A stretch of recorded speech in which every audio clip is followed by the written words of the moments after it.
ಈ ಪೆಟ್ಟಿಗೆಯ ಘನಫಲ ಎಷ್ಟು? ಪೆಟ್ಟಿಗೆಯ ಉದ್ದ, ಅಗಲ ಮತ್ತು ಎತ್ತರವನ್ನು ನೋಡಲು ಪೆಟ್ಟಿಗೆಯನ್ನು ತಿರುಗಿಸಿ. ಈ ಒಂದು ಆಯತಾಪಾದವಿರುವ ಘನಾಕೃತಿಯ ಪೆಟ್ಟಿಗೆಯ ಘನಫಲವನ್ನ ನಾವು ಕಂಡುಹಿಡಿಬೇಕಾಗಿದೆ. ಈ ಒಂದು ಪೆಟ್ಟಿಗೆಯ ಉದ್ದ, ಅಗಲ ಮತ್ತು ಎತ್ತರವನ್ನ ನೋಡ್ಲಿಕ್ಕೆ ನಾವು ತಿರುಗಿಸೋಣ ಈ ರೀತಿ.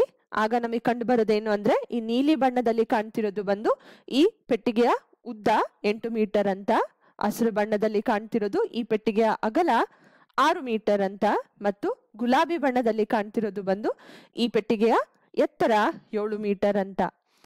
ಆಯತಾಘನದ ಗಾತ್ರ ಅಥವಾ ಘನಫಲ ಬಂದು V is equal to ಉದ್ದ ಇಂಟು ಅಗಲ ಇಂಟು ಎತ್ತರ.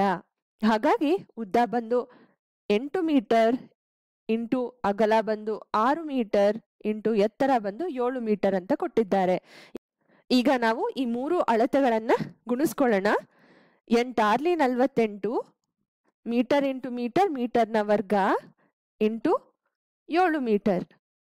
48 ಇಂಟು 7, 7 8 56, 5 ದಶಕ, 7 4 28 ಪ್ಲಸ್ 5 33 ಮೀಟರ್ನ ವರ್ಗ ಇಂಟು ಮೀಟರ್, ಮೀಟರ್ನ ಘನ. ಹಾಗಾಗಿ ಕೊಟ್ಟಿರುವ ಪೆಟ್ಟಿಗೆಯ ಘನಫಲ ಬಂದು 336 ಘನ ಮೀಟರ್ಗಳಾಗಿದೆ. ಅಂದ್ರೆ ಏನು? ನಾವು 1 ಇಂಟು 1 ಇಂಟು 1 ಮೀಟರ್ ಕ್ಯೂಬ್ ಘನಫಲವಿರುವ ಎಷ್ಟು ಬಾಕ್ಸ್ಗಳನ್ನ ಈ ಒಂದು ಪೆಟ್ಟಿಗೆಯಲ್ಲಿ ತುಂಬಿಸ್ಲಿಕ್ಕೆ ಆಗತ್ತೆ ಅಂತ ನಾವು ಕಂಡುಕೊಂಡಿದ್ದೇವೆ. 1 ಇಂಟು 1 ಇಂಟು 1 ಮೀಟರ್ ಕ್ಯೂಬ್ ಘನಫಲವಿರುವ 336 ಬಾಕ್ಸ್ಗಳನ್ನ ನಾವು ಈ ಒಂದು ದೊಡ್ಡ ಪೆಟ್ಟಿಗೆಯಲ್ಲಿ ತುಂಬಿಸ್ಬೋದು. ನಮ್ಮ ಉತ್ತರ ಸರಿ ಇದೆಯಾ ತಪ್ಪಿದ್ಯಾ ಅಂತ ಪರಿಶೀಲನೆ ಮಾಡೋಣ. ಉತ್ತರ ಸರಿಯಾಗಿದೆ. ಈಗ ಮತ್ತೊಂದು ಪ್ರಶ್ನೆ ಕಡೆ ಗಮನ ಹರಿಸೋಣ. ಈ ಪೆಟ್ಟಿಗೆಯ ಘನಫಲ ಎಷ್ಟು?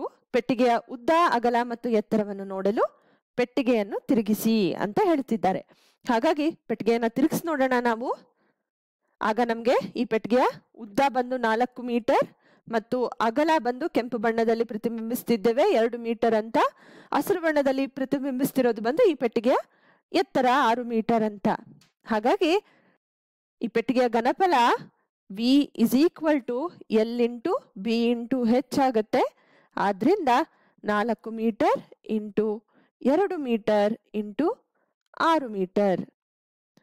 4 2 8, 8 ಮೀಟರ್ನ ವರ್ಗ ಇಂಟು 6 ಮೀಟರ್. ಹಾಗಾಗಿ 8 6 48 ಘನ ಮೀಟರ್ಗಳು. ಈ ಒಂದು ಪೆಟ್ಟಿಗೆಯ ಘನಫಲ ಬಂದು 48 ಘನ ಮೀಟರ್ಗಳಾಗಿರುತ್ತೆ. ಇಲ್ಲಿ ಟೈಪ್ ಮಾಡ್ಕೊಳ್ಳೋಣ. ಈಗ ಉತ್ತರ ಸರಿ ಇದೆಯಾ ತಪ್ಪಿದ್ಯಾ ಅಂತ ಪರಿಶೀಲನೆ ಮಾಡೋಣ. ಉತ್ತರ ಸರಿಯಾಗಿದೆ.